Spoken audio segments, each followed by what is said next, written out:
કેમ છો બધા? અને હવે આપણે વેકેશન પડી ગયું છે 7મ 8મનું, એટલે 10 દિવસ આપણે ઘરે જ છે. અને એમાં આપણી ત્રીજી ભેંસ વ્યાઈ ગઈ છે. બધી ભેંસ હું નહોતો ત્યારે વ્યાણી આપણી, એટલે અત્યારે કેવા ખોળ દેવાનો ટાઈમ છે. ખોળ પાછું લઈ લીધો લાગે, નકર એટલા બાચકા નહોતા.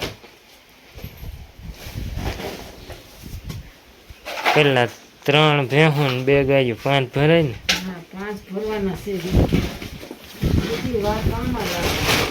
કપાસિયાનું પ્રમાણ ઓછું રાખીએ અને ખોળ વધારે જાય.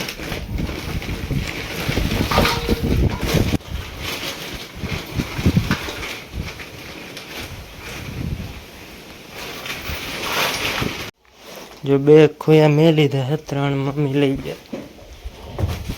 2 ને ખોયામાં દઈએ ને ગાયોને સબલામાં દઈએ.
આ વીરેન ને ક્યાં કોઈને જરૂર પડવા દે એમ છે? વીરેન એકલી ખેંચ લીધો વીરેની.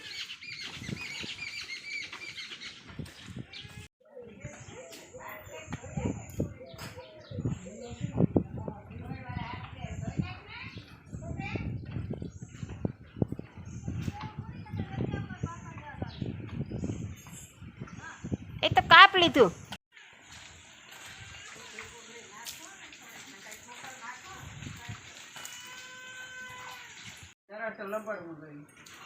પણ આમ સોખી છે ને, નો વાંધો આવે.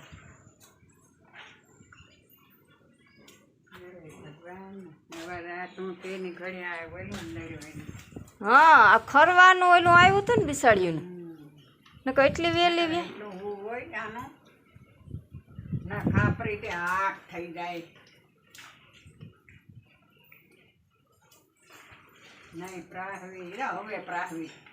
એ તો પણ વ્યાતી જાય. મોટી ભીહું ની જોયેલી હોય ને.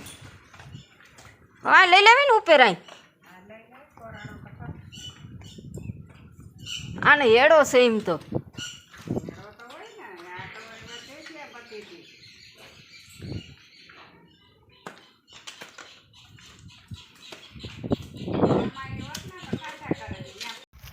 હલો ભાઈ, ચા પાણી દેવા નીકળી ગયો હું.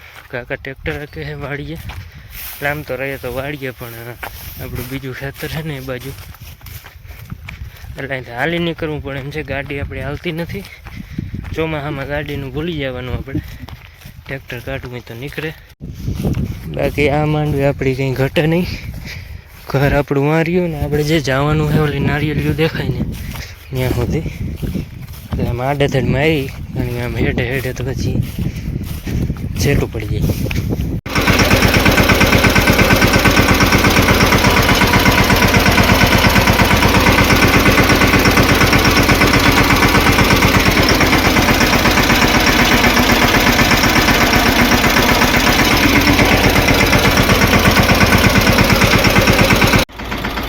અમારા બધા ખેતરની માંડવીમાંથી નુકસાન આ એક ખેતરમાં છે. અડધામાં વહી ગઈ છે ને અડધામાં જોરદાર છે માંડવી.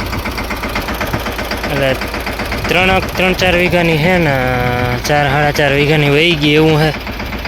ના જાત પણ કેમિકલ વાળું પાણી એવું, અને 6-7 દી સતત સેલ અહીં તો હોય જ. આ તો ખેતર કોઈ દી ખાલી જ નથી થયું. એટલે વહી ગઈ, પણ આમાં અડદ વાવવાનો વિચાર છે. બાપાએ મોટર ચાલુ કરી હતી, કુંડો ભરી દીધો. આપણે દિવસમાં 2 ફેરી ભરવો પડે. અને ભેંસ આપણી વ્યાઈ ગઈ છે, ત્રીજી ભેંસ. એને આવ્યો છે પાડો, એટલે આ વહેલી વ્યાઈ ગઈ. બીજી ભેંસ એનાથી એ વહેલી વ્યાઈ ગઈ હતી અઠવાડિયું. ખબર વગરની 2 ભેંસું વ્યાઈ ગઈ. એટલે આમ તો ખબર હતી, પણ વાર હતી હજી એમ. એટલે આ પાડો છે ને અહીં પાડી છે ને હજી બીજો પેલો પાડો ક્યાંક બહાર બાંધતો છે. જરાક ખડ વાટવા જવાનું છે. એ તો કામ ચાલુ જ રહે અમારે, બીજું કંઈ કામ ના હોય તો ખડ તો વાટવાનું જ રહે ચોમાસામાં. બાકી તો કંઈ કામ હોય નહીં. આમ ધીરે ધીરે ચોખ્ખું કરતા જાય, કેડી ચોખ્ખી થઈ ગઈ. ખડ એમ કે મોટું એ નથી આમ તો બહુ.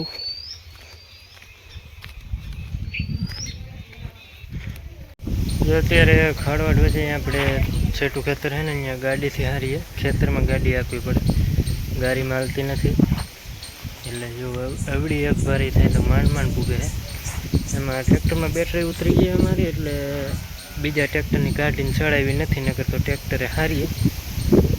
અત્યારે ગાડી હાંકીએ, પછી જો હું ટ્રેક્ટર આપણે લઈ લઉં. આમ ટ્રેક્ટરે ફેરવવું પડે, ગાડીમાં ખૂટી જાય એવું છે. પાણી હોય ને તો ગાડીમાં હાલી જાય ટ્રેક્ટર.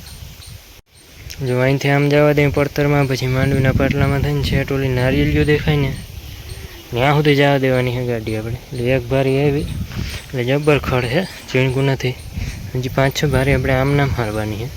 એટલે આપણે તો ડ્રાઇવિંગ જ કરવાના છીએ. આપણે એટલું વાઈટું અહીંથી લઈને વાં સુધી ને ત્યાંથી લઈને ઓલા ઝાડવા સુધી. ને જે થોડુંક 5 ભારી અમે નાખીએ, હજી 3 ભારી છે. 8 ભારી આપણે ગાડીમાં નાખવા ગયા. અહીંથી લગભગ ઘર કિલોમીટર થતું હોય કે ઓછું રહેતું હોય. જો બારી હાર લીધી આપણે, તો હારવામાં જ ટાઈમ કાઢ્યો. અને ખડ મોટું હતું એટલે વાઢવામાં કે વાર ન લાગી. આપણે ટોટલ 8 ભારી હારીને જે એક પડી એ લેતા આવશે. આ છે ટોટલ 3, 1, 2 ને ઓલી 3. એક જો હામી પડી 4, એક અહીં પડી 5 ને 2 અંદર ને એક 8 ને એક આવશે. ને પાડડામાં વધી ગયા. હવે આપણે એક પાડો એક અહીં બાંધી દીધો છે, એક પાડી અહીં આડી બાંધી છે, સામે એક પાડો બાંધ્યો છે. ઢોર જાજા થઈ ગયા, ઝીણકા જાજા છે. 3 ભીહું ને 2 ગાયું દોવા દે અત્યારે તો.